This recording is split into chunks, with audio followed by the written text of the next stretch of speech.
पोते की विरासत से मतलब लोगों की गलतफहमियाँ। देखें, बाप की ज़िंदगी में बेटे का इंतकाल हो गया और पोता ज़िंदा है, यानी कि बेटे का बेटा। बाप अगर बाद में फोत हो और पोता हो तो ये मसला पेश नहीं आता, वो तो अपने बाप का हिस्सा ले लेगा। मसलन दादा की विरासत में पोते का हिस्सा नहीं होता, ऐसा हमेशा नहीं होता। मसलन अगर दादे का एक बेटा था, वो फोत हो गया, तो अब अपने बाप की ज़िंदगी में फोत हो गया, तो अब उसका बेटा है तो वो दादा की विरासत में हिस्सेदार होगा। यानी कि दादा का एक ही बेटा था, वो फोत हो गया, अब वही हिस्सा जो बनता था दादा का वो पोते को चला जाएगा। बेटियां हों दादे की फिर भी चला जाएगा पोते की तरफ। ये सूरत में मिल जाएगा चाहे वसीयत ना भी की हो। लेकिन अगर दादा के और बेटे हों फिर वसीयत से मिलेगा पोते को 1/3। की है तो मिल जाएगा, नहीं की तो नहीं मिलेगा। तो इसमें यानी कि बड़े इसमें कोई दो राय नहीं है, यही मसला है। दूसरा मसला कब पोते को नहीं मिलेगा, अगर दादा के दो बेटे हैं, दोनों जो है ना वो उनकी औलाद है, ठीक है ना, और एक बेटा फोत हो गया। अब ज़िंदगी में जो बेटा फोत हो गया उसका बेटा है पोता, यानी कि इसको हिस्सा नहीं मिलेगा क्योंकि दादा फोत हुआ, दूसरा बेटा ज़िंदा है ना, तो इससे महरूम कर देगा। दादा का बेटा पोते को महरूम कर देगा। बेटे की वजह से पोते को नहीं मिलेगा, दादा के बेटे की वजह से पोते को नहीं मिलेगा, फिर वसीयत से मिलेगा।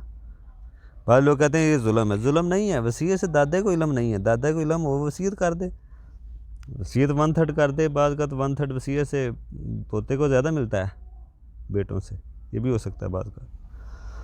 दादा को इस चीज़ का पता होना चाहिए कि वो वसीयत करते, अगर इस्लाम ने एक दरवाज़ा मसलन बंद किया है वसीयत का, तो दूसरा तो खुला है ना। विरासत का अगर इस्लाम ने दरवाज़ा बंद कर दिया बेटे के होते हुए पोते को नहीं मिलती, तो दूसरा खुला है वसीयत का। वसीयत के हिसाब से उसको मिल जाएगा, विरासत के हिसाब से अगर नहीं मिल रहा। दादे को बस दादे को मसले का पता होना चाहिए बस। इसी तरह दादा 1/3 की वसीयत कर सकता है, तीसरे हिस्से की। 3 लाख है उसमें 1 लाख दादा दादी कर सकते हैं पोती पोतों पे, अगर उसके और बेटे मौजूद हैं। अगर और बेटे ना हों, सिर्फ एक ही बेटा था वो फोत हो गया, फिर वसीयत के चक्रों में पड़ने की ज़रूरत नहीं है, फिर फ़ायदा नहीं है। वसीयत कर भी दी, कोई फ़ायदा नहीं है, फिर विरासत से मिलेगा। अगर विरासत से नहीं मिल रहा फिर वसीयत से मिलेगा, क्योंकि वारिस नहीं बन रहा। जब वारिस ना बन रहा हो तो फिर गैर वारिस पे तो वसीयत हो सकती है ना। विरासत से फिर वो अगर वारिस नहीं बनता तो उसे वसीयत होगी, लेकिन अगर वारिस बन रहा है फिर वसीयत नहीं। और वसीयत करना जायज़ है अगर वारिस नहीं बन रहा पोता। अहले इल्म ने वसीयत करना ज़रूरी भी करार दे दिया बाद ने, नहीं तो महरूम हो जाएगा पोता, क्योंकि मौत का पता नहीं है। इसलिए दादा को ज़िंदगी में ही जल्द से जल्द वसीयत बना देनी चाहिए, वक्त का पता नहीं होता। विरासत के हिसाब से नहीं मिलेगा, वसीयत के हिसाब से मिलेगा। ज़्यादा से ज़्यादा 1/3 कर सकता है, 1/4, 1/5, 1/6 भी कर सकता है, या कोई ज़िंदगी में दे दे उनको 1/4, 1/5, 1/6, या मरने के बाद कह के चला जाए। ज़िंदगी कोई यहाँ कोई माल का कोई हिस्सा महसूस कर दे उसके लिए, और वो 1/3 से कम बन रहा है, ठीक है। और शरीयत ने मुकम्मल तौर पे पोते को महरूम नहीं किया, वसीयत का दरवाज़ा खोल दिया, बस हमें इल्म होना चाहिए। पोती का मसला भी यही होगा, अगर पोती और पोता भी हो जाएं, नबी अलैहिस्सलाम की हदीस है। और 2 रात से ज़्यादा टाइम ना गुजारें कि बंदा अपनी वसीयत लिखी हो उसकी।